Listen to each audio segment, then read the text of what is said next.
The lavender balloons floated gently against a perfect blue sky as Catherine walked toward her best friend's baby shower. 20 years of friendship with Mary had taught her how to read the signs. The small curve of Mary's lips when she was hiding something. The way she tilted her head when she wanted attention. But today felt different. Something was wrong. Her husband, James, sensed it too. His trained eyes, sharp from years as a doctor, were quietly watching movements others might miss. When he took her hand and whispered, "We have to go now," Catherine hesitated. She should have listened. But instead, she brushed him off, making excuses like she always did for Mary. It wasn't until they were halfway home that James finally said the words that shook the foundation of Catherine's oldest friendship. Just 3 words. Words she didn't want to believe. At that moment, she had no idea how deep the deception went, or how much it would cost her to finally uncover the truth about the person she thought she knew better than anyone. As they pulled into the circular driveway of Mary's suburban home, the gravel crunched under their tires. The house was decorated with soft lavender and cream streamers. Balloons swayed in the light spring breeze. Cars lined both sides of the street. Far more than Catherine expected for what Mary had described as a small, private gathering. "Looks like half the town showed up," James said beside her, adjusting his collar. He had been quiet during the drive, gripping the steering wheel a little too tightly. "You know Mary," Catherine replied. "She's never done anything halfway." James nodded, but something in his expression didn't sit right with her. He was usually the one chatting with strangers and remembering neighbors' pets. Today, though, he looked on edge. "You feeling okay?" she asked, resting her hand on his forearm. "Fine," he said, giving a tired smile that didn't quite reach his eyes. "Just exhausted from the double shift." Catherine let it go. James often came home worn out from the hospital, and she didn't want to start Mary's baby shower with an argument. They walked up the neatly trimmed path toward the front door. Catherine carried a gift basket filled with organic baby clothes, children's books, and a handmade blanket she had spent 3 months knitting. The door swung open before they could knock. "Catherine," Mary squealed, stretching her arms wide. She stood glowing in a long, pale pink dress that flowed gently around her figure. Her dark curls were styled in soft waves, and a flower crown rested on her head. Her makeup highlighted her bright eyes and rosy cheeks. She looked like something straight out of a glossy maternity magazine, the kind where models smiled with perfect bumps, selling dreams of motherhood. "You look amazing," Catherine said, handing the basket to James so she could hug her. Mary held her at arm's length, turning slightly to the side. "Don't squish the baby," she laughed, patting her stomach. Mary wore the baby bump proudly, but the way she touched it seemed too rehearsed. A little too showy. "We wouldn't want that," Catherine replied, smiling, though she tried to catch James's eye. He was already scanning the room behind Mary, eyes sharp and focused. The entryway opened into a transformed living room. Lavender flowers decorated every surface. A photographer moved around the guests, snapping pictures. In the corner, a bartender served mocktails and mimosas from behind a marble counter. A neon sign glowed from the far wall in pink script. "It's a girl." "This is wow," Catherine whispered. "Mary, this must have cost a fortune." "Don't worry about it," Mary said quickly, waving her hand. "Most of it was donated. People have been incredibly generous." James raised an eyebrow but stayed silent. Then Nathan, Mary's husband of 3 years, came over with 2 glasses of champagne. He was tall and lean, with dark hair that was starting to thin near the temples. "For those of us not carrying babies," he said, handing 1 glass to James. His British accent gave his words a clipped edge. "Congratulations," James said as their glasses clinked. "First time, Dad. Big changes coming." "The biggest," Nathan replied, though his eyes briefly flicked toward Mary. They shared a quick glance. One Catherine couldn't quite understand. "Catherine!" A voice called across the room. Lillian appeared, weaving through the crowd. Her curly hair bounced with every step. Behind her came Jessica and Stanley, Catherine's old high school crew, reunited at last. "It's been forever," Jessica exclaimed, pulling Catherine into a hug. She wore a flowing dress, her fingers stained with paint despite trying to clean them. 6 months isn't forever, Catherine laughed. "In artist time?" "It is," Jessica teased. Lillian stood back, watching with the calm focus she'd developed since becoming a therapist. "How's the counseling center treating you, Catherine?" "Busy as ever," she said. "Everyone needs someone to talk to these days." Stanley stood at the edge of the group, hands in his pockets. He had grown into his looks since high school.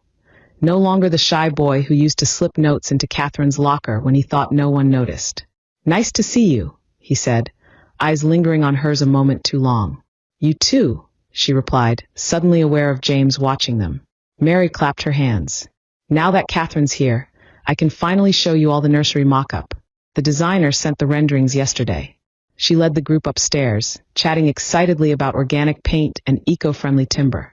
James walked beside Catherine, his fingers brushing hers lightly. "Notice anything?" he whispered. "Like what?" she asked softly. He shook his head. "Never mind. Later." The second bedroom had been transformed into a soft dream of pinks and creams. A crystal chandelier hung above a hand-carved crib. On the walls was a mural of a magical forest filled with deer and rabbits. A cozy armchair sat in the corner next to a bookshelf already full of children's books. "It's stunning," Jessica said, her voice filled with awe. "Absolutely," Catherine agreed, though a question bothered her. The room looked far more expensive than what Mary and Nathan usually preferred, and definitely beyond their income. Nathan worked in publishing, and Mary ran a small nonprofit. This room alone probably cost more than what they made in 3 months. Most of it was donated by vendors who support the Maternal Health Initiative, Mary said, as if reading her thoughts. "They want their products to be seen." "That's convenient," Lillian replied, her voice calm but with a therapist's sharpness behind it. Mary's smile tightened just a little. "It's networking. The best kind." As the others admired the custom wallpaper, Catherine noticed James standing in the doorway. His phone was out, and he seemed to be taking pictures of the room, zooming in on small details. When he saw her watching, he quickly put the phone away. Downstairs, the party was in full swing. Guests played games, filled out advice cards, and stacked gifts high on a table that looked like it might collapse under the weight. Through all of it, James stayed on the edges, quiet, texting, with none of his usual warm energy. During a break in the party, Catherine found him near the drinks table. "What's going on with you today?" she asked. "Nothing," he replied, though his eyes continued scanning the room. "You keep saying that, but you're acting strange. You haven't spoken to anyone." He sighed and ran his hand through his dark hair. "I'm sorry. I just noticed a few things that don't add up." Before she could ask more, the photographer called for a group photo. Everyone gathered around Mary, who stood front and center, her hands gently holding her stomach like it was the most valuable thing in the world. As the photographer counted down, James stepped back, distracted by something, or someone across the room. He pulled out his phone again, typing fast. Catherine followed his gaze. A man stood near the gift table. He was middle-aged, had salt and pepper hair, and wore glasses. He stared at Mary with an expression Catherine couldn't understand. Worry. Confusion. "Who's that?" she whispered to Jessica. Jessica shrugged. "Maybe one of Nathan's co-workers. Or a family friend." The photo session ended, and Mary's mother stepped up to speak. Lucy Whitman was a strong woman. Her black hair was cut into a sharp bob that framed her carefully done-up face. "When Mary told me she was finally expecting," Lucy began, raising her glass, "I thought about all the waiting, all the quiet. This baby girl is a blessing after all that time." Everyone clapped. Beside Catherine, James suddenly tensed. "We have to go," he said in a low, serious tone. "What? We can't just leave in the middle of—" she started, but James took her wrist. His grip wasn't painful, but it was firm. His eyes met hers. "Trust me. We need to go. James, this is my best friend's baby shower. I can't just—" "I'll explain in the car," he said, cutting her off. "Please." Something in his voice, steady, not scared, but very sure, made her pause. Catherine quickly apologized to Mary, saying something had come up at the hospital. Mary frowned but accepted the excuse and made Catherine promise they'd meet for lunch soon. As they drove away, the lavender balloons still floated in the rearview mirror. Catherine turned to James. "This better be good." His knuckles were white on the steering wheel. "It's not good, Catherine. It's not good at all." The silence in the car felt like a third person sitting between them. James drove steadily, eyes focused on the road. Outside, spring sunlight painted everything in cheerful colors, which only made the tension inside feel heavier. "Are you going to tell me what that was about?" Catherine finally asked. "Or should I guess?" James's jaw was tight. "Give me a minute. I'm trying to figure out how to say this." "Say what? That you embarrass me in front of everyone I know? That you dragged me out of my best friend's baby shower like it was some kind of crime scene. He didn't answer. He just turned on the signal sharply and merged onto the highway. James, she said again, this time gently. Whatever it is, just tell me. He let out a long breath and his shoulders dropped. Not until we're halfway home. I need you focused. Not distracted. You're scaring me. I'm sorry. He reached over to squeeze her hand. That's not my intention. They drove in silence for another 15 minutes. Houses and stores slowly gave way to open land. When they passed an old, rusted billboard for a closed diner, James finally spoke. Mary's not pregnant. Catherine looked at him, waiting for a joke. When it didn't come, she laughed in disbelief. What are you talking about? We were just at her baby shower. I saw her stomach. You saw something, James said, his voice calm like a doctor giving news. But it wasn't a 7-month pregnancy. That's crazy, Catherine said, turning in her seat to look at him. I've known Mary since we were 6 years old. I'd know if she was pretending to be pregnant. Would you? He asked, glancing at her before looking back at the road. When's the last time you actually touched her stomach? The question hit hard. Catherine opened her mouth, then closed it again. She thought back on all their recent moments. The dinner when Mary announced her pregnancy, the gender reveal party, the shopping trips. Every time there had been hugs, but always from the side, always brief. She doesn't like people touching her belly, Catherine said. Lots of pregnant women don't. That's convenient. Stop it, she snapped. This is ridiculous. You really think Mary is faking a pregnancy? What would be the point? James sighed. The man at the gift table. That was Dr. Henry Gregg. He's an obstetrician at my hospital. So maybe he's her doctor? Catherine asked. He's not, James said firmly. He works only at Mercy General. Mary goes to St. Elizabeth's. You told me that yourself when she first announced the pregnancy. Catherine frowned. Maybe she switched doctors. Catherine, James said softly now. He recognized me. We made eye contact, and he looked worried. Deeply worried. Worried about what? I don't know exactly, James replied.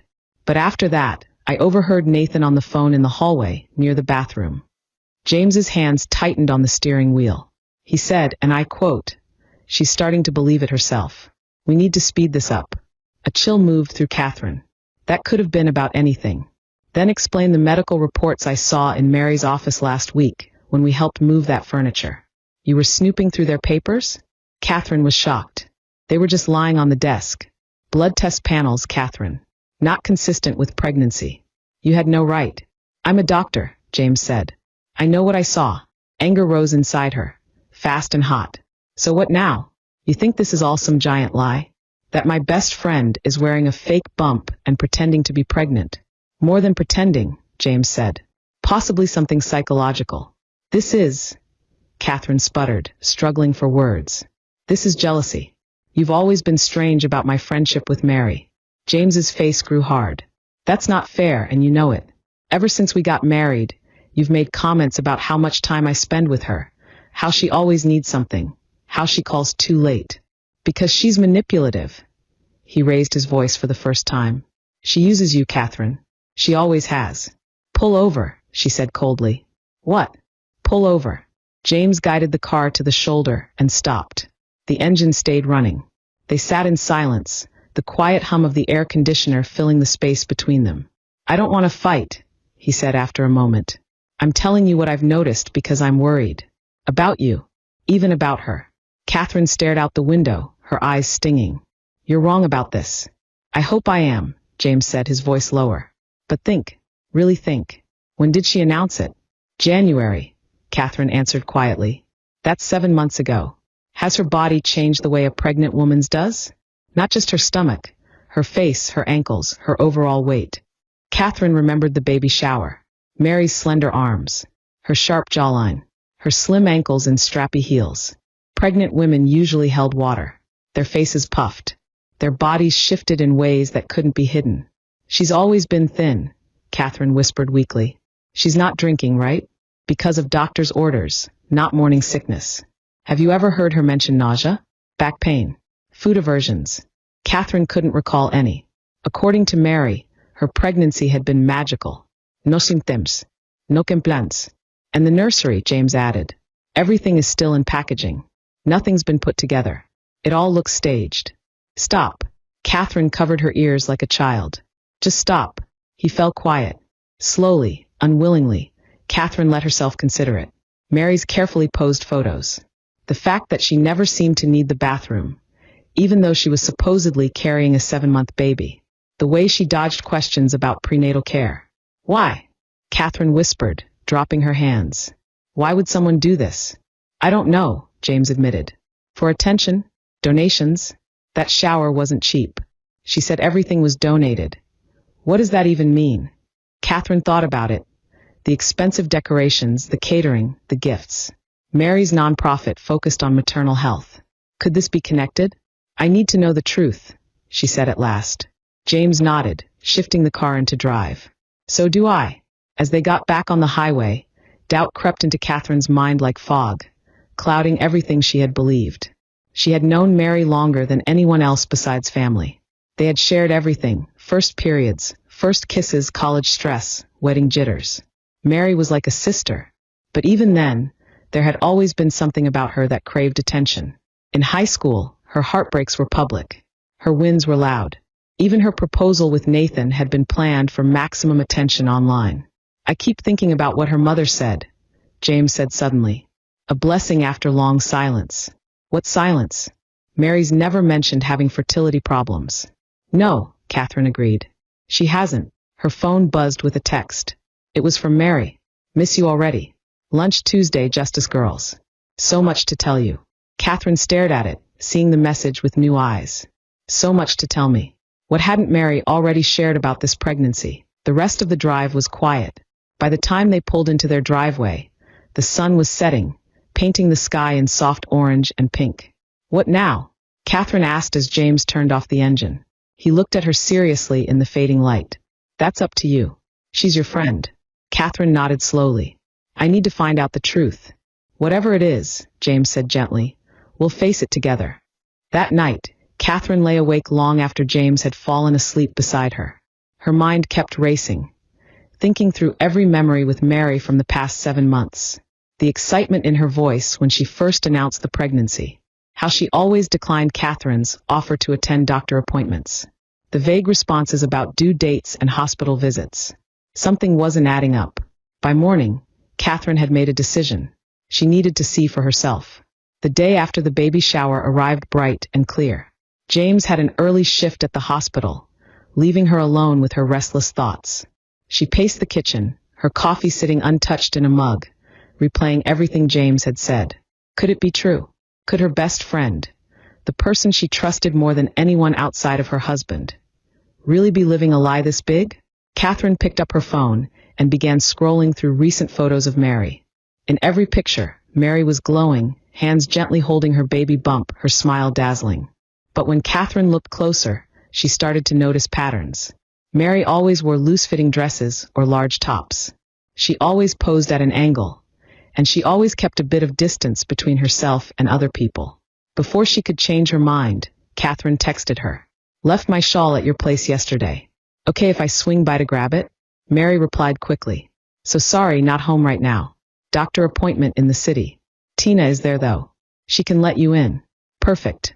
Mary's younger sister, Tina, was less careful, less polished. If anyone might say the wrong thing, it would be her. Catherine grabbed her purse and keys, imagining a pale blue shawl she knew didn't exist.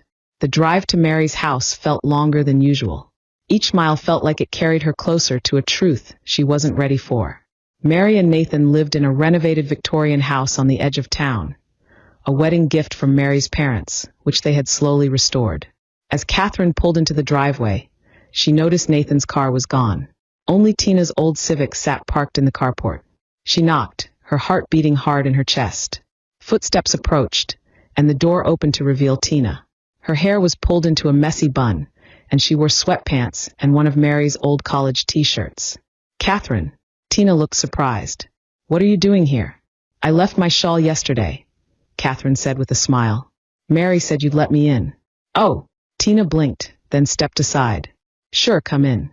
It's probably in the living room with the baby shower stuff. Catherine stepped inside, instantly struck by how different the house felt without all the decorations and guests. It felt empty, like something had been set up just for display. Sorry about the mess, Tina said, pointing to a half-eaten breakfast on the coffee table. Didn't expect company. No judgment. Catherine smiled, pretending to search the room. The shower was beautiful, she said. You all must have worked so hard. Mostly the event planner, Tina said with a shrug. Mary had very specific ideas. I'm sure she did, Catherine replied. She moved toward the dining room, where she spotted a bottle of red wine open on the table next to a plate with half a steak. Late breakfast, she asked. Tina's face turned red.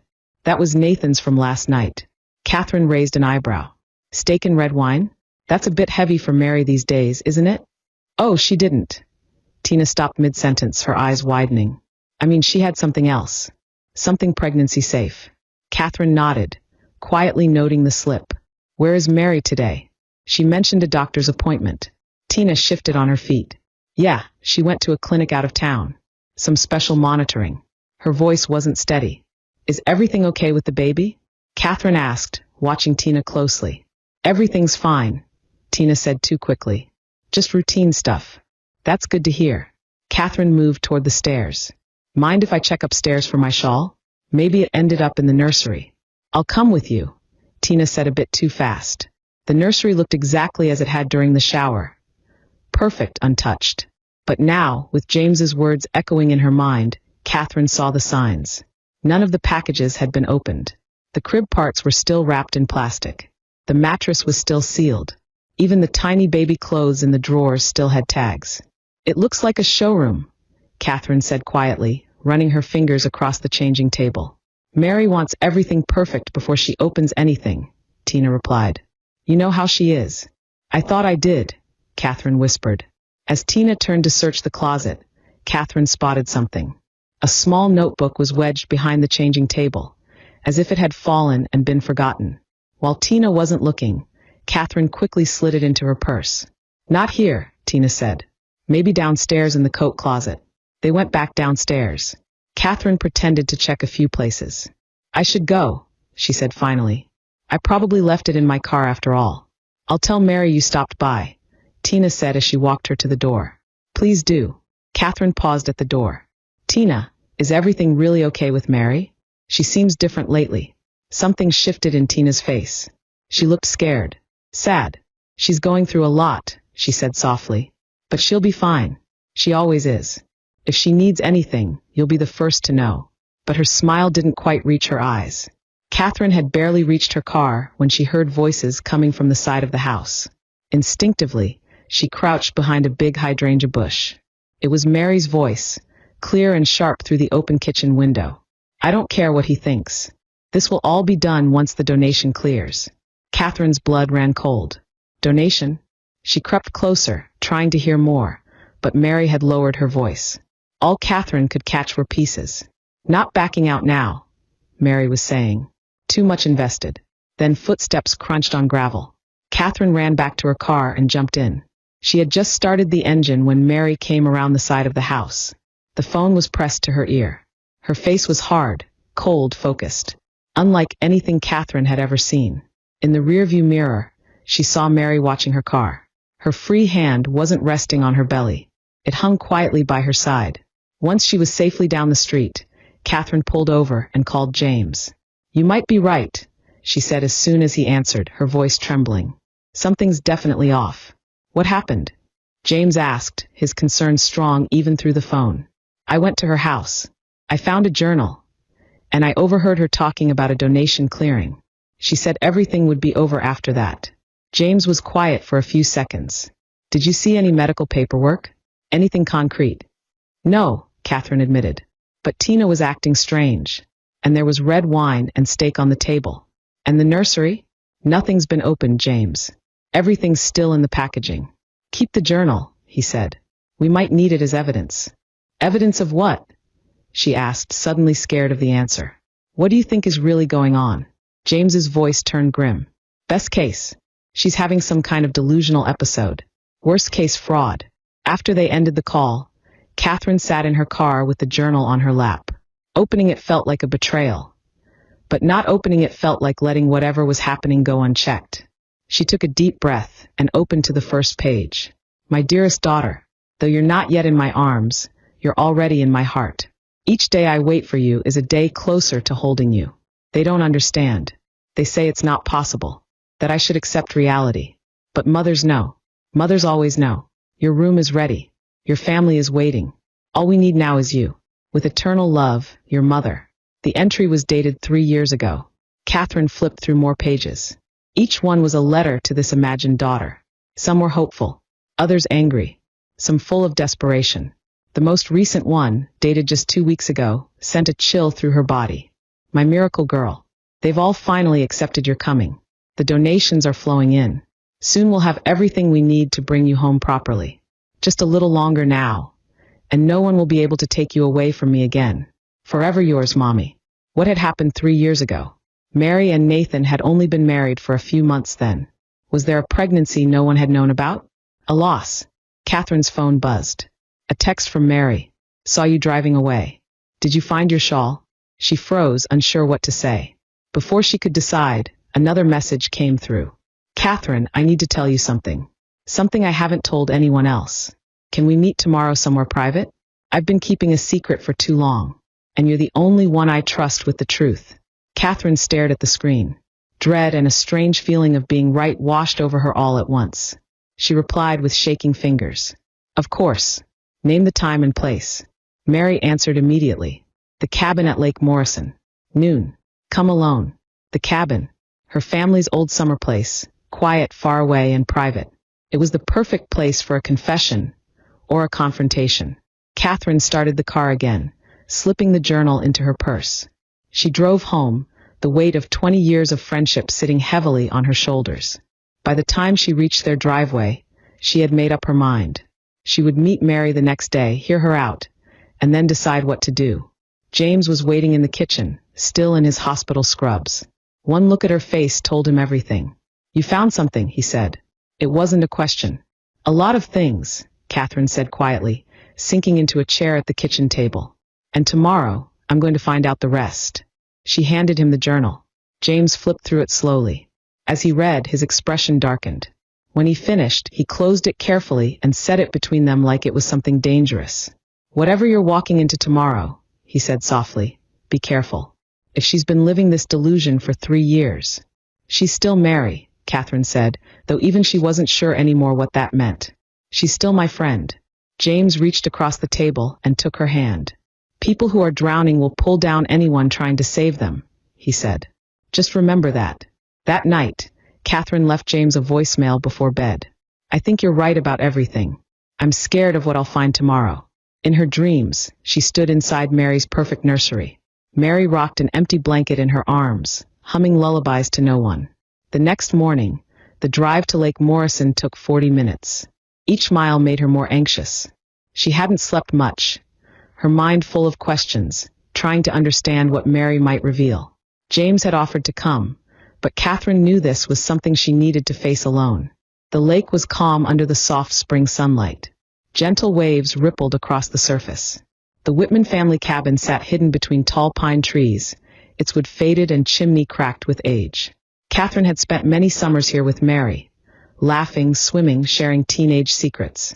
Now nothing felt the same. As she drove up the gravel path, she spotted Mary's white SUV parked under the carport. Her stomach tightened.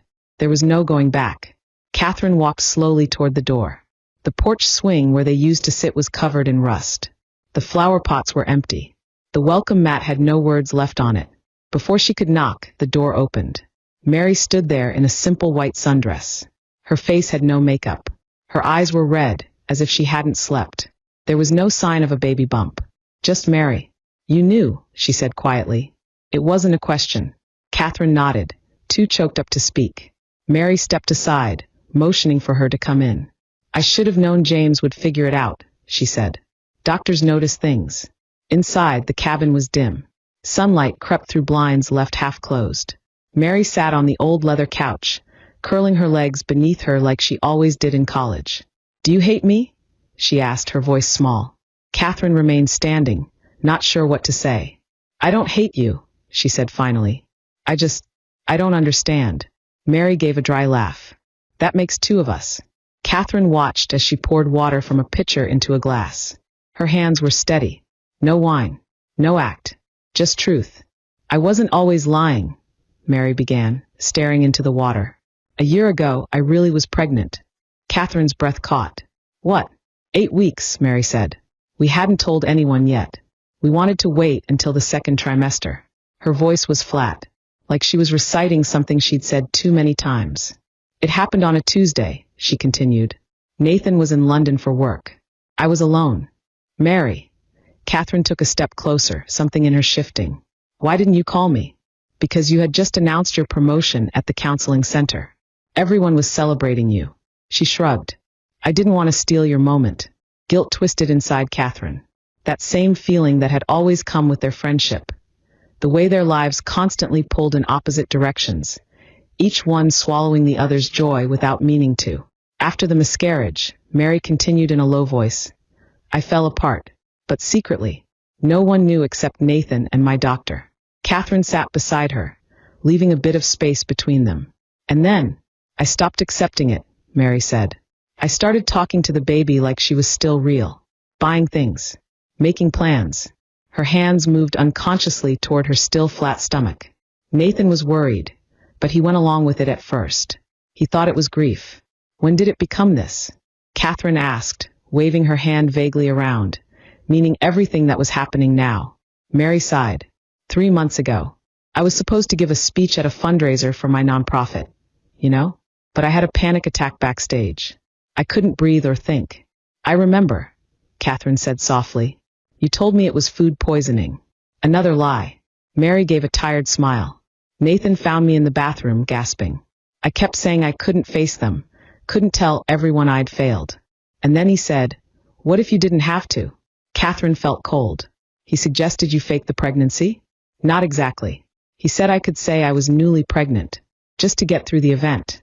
He said we could announce a loss later, say we were grieving in private. Mary looked at her with hollow eyes. But it felt good, Catherine. The congratulations. The attention. People looked at me like I was special again. So you kept going. It snowballed, Mary said. One event turned into another. A small bump became a bigger one. Then the donations started coming in. Catherine frowned. Donations. Mary stood suddenly and walked to the desk in the corner. She returned with a folder full of papers and laid them out on the coffee table. Here, she said. See for yourself. Catherine looked through them. The documents showed large donations from companies and private individuals, all to Mary's nonprofit, New Beginnings Maternal Care. The organization is real, Mary explained. We do real work. We help women get prenatal care in underserved communities. What's not real is your pregnancy, Catherine finished for her. Mary nodded, looking down at the floor. I don't understand, Catherine said. Why would your pregnancy matter to the donors? Because of who they are. Mary sorted through the papers and pulled out several checks with names Catherine recognized. The Graves Foundation, the Williams Trust, Hampton Healthcare Services. They all lost someone, Mary explained. Children, grandchildren, siblings. They donate because they know the pain of loss. They believe I understand them because they think I've felt that same fear. Her voice grew firmer. They connect with me because they think I get it. The fear of losing a child. Catherine sat back, stunned. So the baby shower was a fundraiser. Basically, Mary admitted. Every gift, every decoration was donated by companies who support New Beginnings. They get tax write-offs and publicity. We get supplies for our clinics. Catherine's mind spun. It was manipulative, deceptive, maybe even criminal. Mary, this is. Her phone buzzed. A text from James. The obstetrician just emailed me. He says he filed a fraud report. Catherine's heart dropped. She looked up. Mary was watching her closely. Bad news? Mary asked. Catherine didn't answer. Instead, she turned her phone toward her. Mary read the message. Her face turned pale. Who else knows? Catherine asked quietly. Just Nathan and Tina, Mary whispered. Tina figured it out last month. Mary's calm broke. Her voice cracked. Catherine, I can't go to jail. If this comes out, the foundation will fall apart. All those women we help, they'll have nothing. You should have thought about that before you started this performance, Catherine said. I know. Tears rolled down Mary's cheeks. I know it was wrong, but I'll fix it. Once the final donation from the Graves Foundation clears, I'll announce I lost the baby. People will feel sympathy, not suspicion. No one will question it. The chill in her voice shocked Catherine. This wasn't grief talking. This was planning. And what about everyone who cares about you? She asked. People who've been worried, who've shopped for you, who made plans with you. What about their feelings? They'll recover, Mary said quickly. People always do. I'm not sure I will, Catherine said softly. Something changed in Mary's face. A flash of the girl she used to be. Someone Catherine had grown up with. Someone real. I need you, Catherine, Mary said. You're the only person who won't leave me over this. The only one who understands. The weight of 20 years of friendship sat heavy on Catherine's shoulders. Sleepovers, graduations, weddings, secrets whispered, promises kept. Times when Mary had shown up for her. Times when she hadn't. I'll think about it, Catherine said, standing up and picking up her purse. But this has to stop. Today. Mary nodded quickly, her eyes full of desperation. Anything you want. Just don't tell anyone else. Please. As Catherine drove away, the cabin grew smaller in her rearview mirror. But inside, something felt empty. The Mary she thought she knew had vanished, replaced by someone she barely recognized. Her phone rang through the car speakers. It was James. You were right, she said before he could speak. About everything. Are you okay? He asked gently. No, she admitted. I'm really not. Come home, James said softly. We'll figure this out together. But even as she drove, one detail kept bothering her. Something Mary had said about the donation from the Graves Foundation. The name rang a bell, stronger than just from the papers. Catherine took the next exit and pulled into a coffee shop parking lot. She searched her phone contacts. Penelope Graves, the serious widow she had met at a charity gala the year before. The woman had been very interested in her counseling work with grieving parents. Without overthinking, Catherine tapped the number and made the call. Mrs. Graves? This is Catherine Walker. We met at the Bright Futures Gala. She took a deep breath. I was wondering if I could ask you something about a donation you made to New Beginnings Maternal Care. 30 minutes later, Catherine sat stunned in her car, Monica Smith's words still echoing in her ears. Mary promised the baby would be named after my late husband, Monica had said. Anderson for a boy, and Drina for a girl. She told me it would be a living memorial to him, and that the baby's father, what was his name? Nathan, had agreed. This wasn't just about faking a pregnancy. It wasn't just misleading donors. It was strategic emotional manipulation, targeting grieving families. And at that moment, Catherine knew she could no longer protect Mary. 3 days later, a post appeared on a local community forum. Fraud alert. Local nonprofit director faking pregnancy to secure donations. Catherine didn't write it. Neither did James. But the damage was done. Within hours, the story spread through their small town like wildfire. Screenshots circulated on social media. Local news picked it up. Mary's phone went straight to voicemail. Nathan deleted all his accounts. James was called in to speak with the hospital board, as was Dr. Henry Gregg, the obstetrician who had attended the baby shower. Both were asked to give official statements about what they had seen. I didn't say anything too specific, James told Catherine that evening, loosening his tie as he sank into the couch. Just confirmed that, as a medical professional, I had concerns about the truth of her condition. This is a nightmare, Catherine said softly, scrolling through hundreds of comments online. People they had known for years were expressing outrage, disbelief, and anger. Some defended Mary, suggesting she was mentally unwell. Others demanded criminal charges. How did this even get out? James asked. You didn't tell anyone but me, right? And Monica Smith, Catherine said quietly. But she wouldn't have posted this. She was horrified, embarrassed. Then someone else at the shower must have suspected something, James said. Or maybe it was Tina. Whoever it was, the result was the same. Mary's carefully built world was collapsing, and Catherine was watching it happen from afar. The next day, a letter appeared in their mailbox, hand-delivered. Catherine recognized the handwriting right away. Catherine, I know what you did. I trusted you with my truth, and you betrayed me, just like everyone else eventually does. Don't bother denying it. You've always been jealous of my life, my marriage, my success. You pretend to care, but deep down, you've been waiting for me to fall. Well, congratulations. You've destroyed everything I built. I hope you're satisfied. Mary. There was no apology, no sign of guilt, just blame, placed squarely on Catherine's shoulders. She crumpled the letter in her hands. A memory surfaced from their junior year of high school. Mary fainting in the cafeteria after a breakup. The panic, the ambulance, the sympathy from teachers and friends. Later, in private, Mary had whispered, "I just needed everyone to see how much it hurt." Catherine had excused it then. She had excused so many things over the years. The borrowed clothes that were never returned. The boyfriends Mary had flirted with. The plans she canceled when something better came along. Always followed by that same charming smile that made it hard to stay mad. The doorbell rang, pulling her back to the present. Jessica stood on the porch. Her usual artsy, bohemian look had been replaced by jeans and a plain t-shirt. She looked tired, drained. "Can I come in?" she asked quietly. Catherine nodded and led her to the kitchen. She poured them both coffee and waited. "I feel like such a fool," Jessica said after a long silence. "I gave her $3,000. Catherine's eyes widened. "What?" Jessica nodded, ashamed. "For the nursery." She said it was just a short-term thing.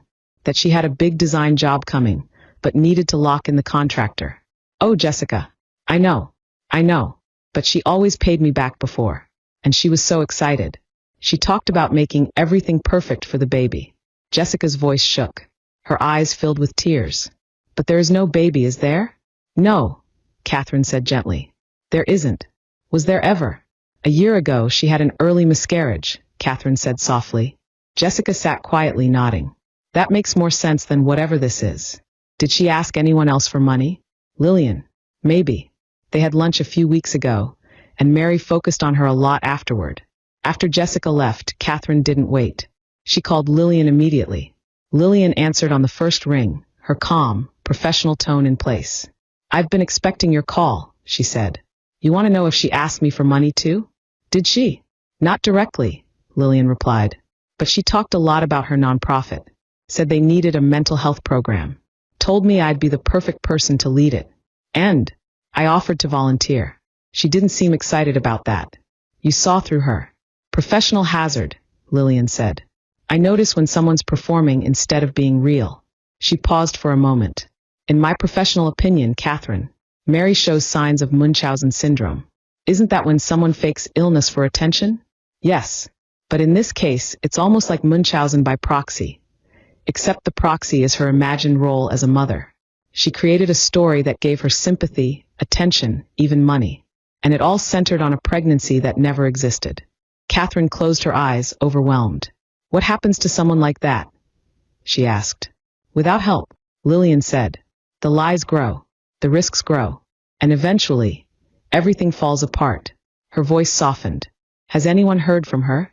"Not since the story came out. She sent me a letter blaming me for everything." "Classic deflection," Lillian said. "She can't face what she's done."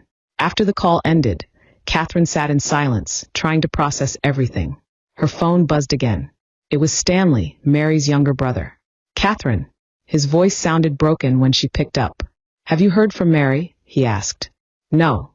Have you?" "Not since yesterday. She called me crying.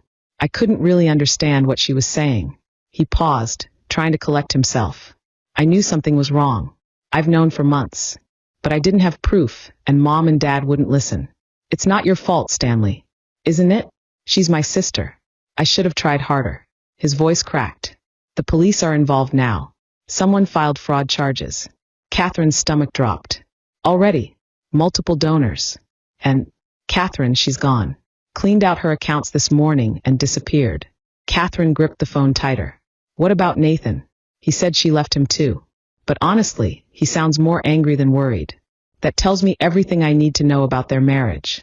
After they ended the call, she phoned James at the hospital. "Mary's missing," she said without any introduction.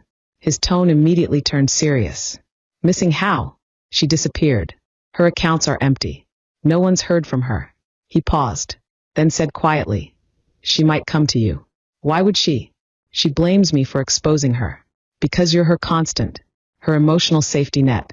Even when she pushes you away, she's really just pulling you closer."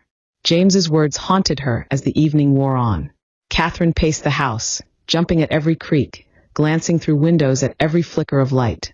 The rain began around 9. At first, a light tapping.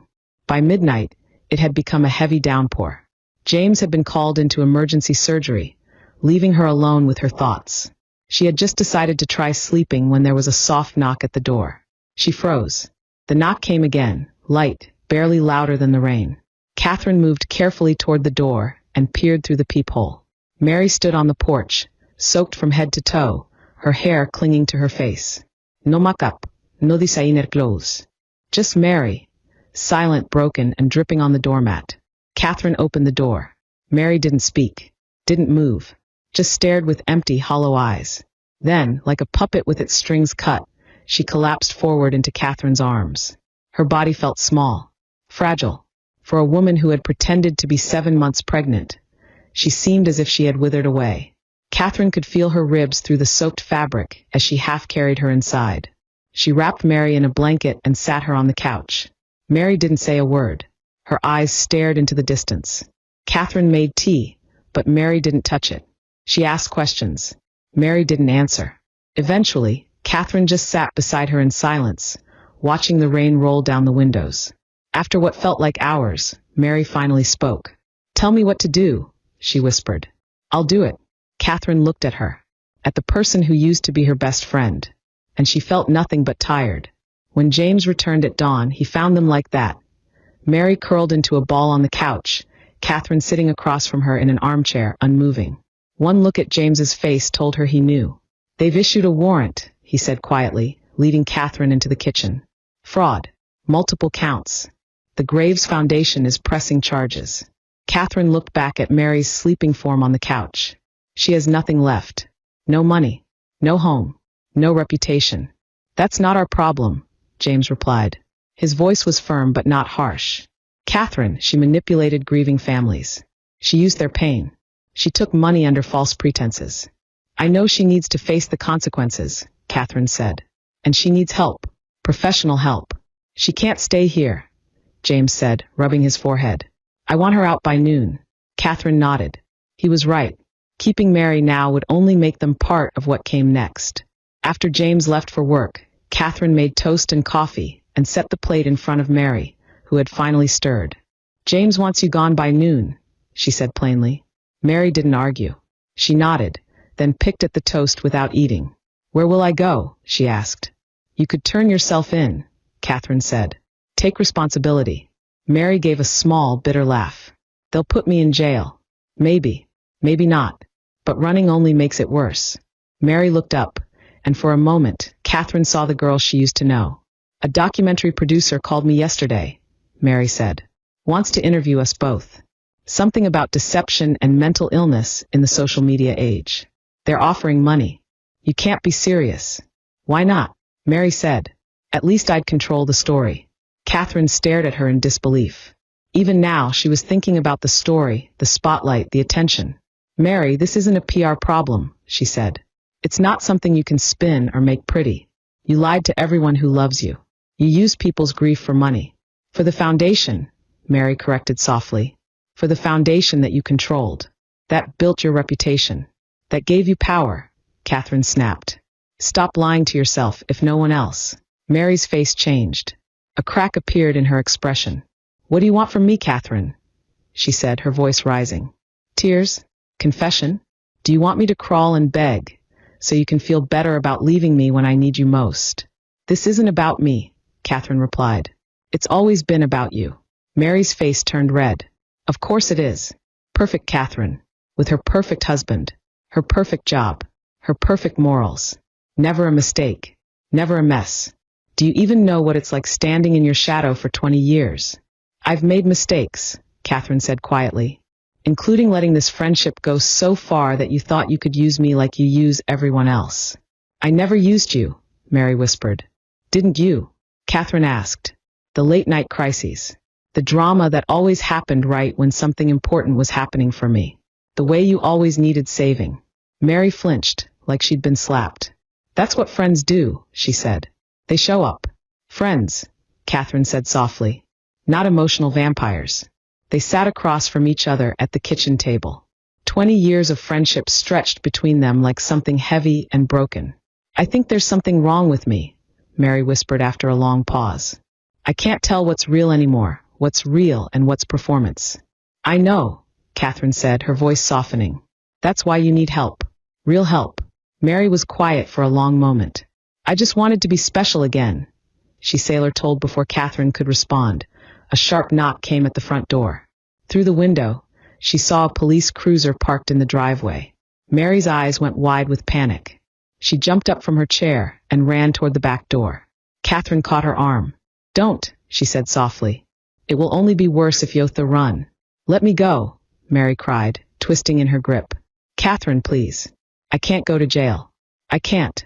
In that moment, Catherine had to make a choice between the friend she had known all her life and the truth she couldn't ignore, between the loyalty that had shaped her for so many years and the moral clarity that had risen from everything that had fallen apart. I'll speak for you, Catherine said at last, letting go of Mary's arm. I'll tell them you came here on your own, that you're cooperating. It might help. Mary leaned against the wall, her body sinking, defeated.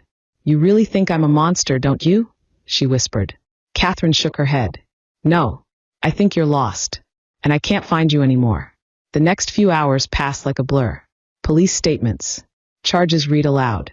Mary, hollow-eyed, being led into the back of a police car. Catherine made her statement, just as she had promised. She gave a version of the truth, one that left out the darker details that would have only made things worse. A partial truth, for a half-lived life. Weeks passed, then months. Mary accepted a plea deal, probation, restitution, community service, and mandatory psychiatric treatment. The foundation was shut down. Whatever money was left was given to real maternal health organizations. Catherine kept her promise and testified. She spoke carefully, balancing honesty with kindness. She talked about Mary's miscarriage, the grief that had spiraled into something bigger, something untrue. She talked about the good the foundation had done, even if the money behind it had been gained through deception. She didn't mention the targeted donors. She didn't talk about the journal that showed the lies may have been planned. Not just emotional outbursts, but careful moves. Some would call it lying under oath. Catherine called it the last act of friendship she could offer. 6 months after the baby shower, the day that had started everything, a letter arrived. It came from the psychiatric facility where Mary was now getting care. Catherine, they tell me writing this is part of recovery. I'm supposed to acknowledge the harm I've caused. Take responsibility. Apologize for real, not just pretend. I don't know if I understand the difference yet. I don't even know who I am when nobody's watching. But I do know one thing. You saved me. From myself. Not the way a friend does, by ignoring things or making excuses, but the way a sister would, with hard truth and harder love. I don't expect forgiveness. I don't even expect you to reply. But I need you to know this. In the mess I made of everything, one thing finally became clear. The difference between being seen and being known. Mary. Catherine folded the letter and placed it inside the old memory box in her closet. It sat beside photos from their childhood, a faded friendship bracelet, and a piece of the pale blue shawl she had once made up just to have an excuse to go to Mary's house. Then she drove to the baby shower venue. It was quiet now, the barn empty in the soft autumn light. She sat alone on the front steps, watching the leaves fall slowly from the nearby trees. Around her, the world was calm. Still, Catherine sat there thinking about all the invisible things people choose not to see in those they love. Mary had taught her something. Some lies are told out of love, but others are told because someone loved the attention more than they loved the truth.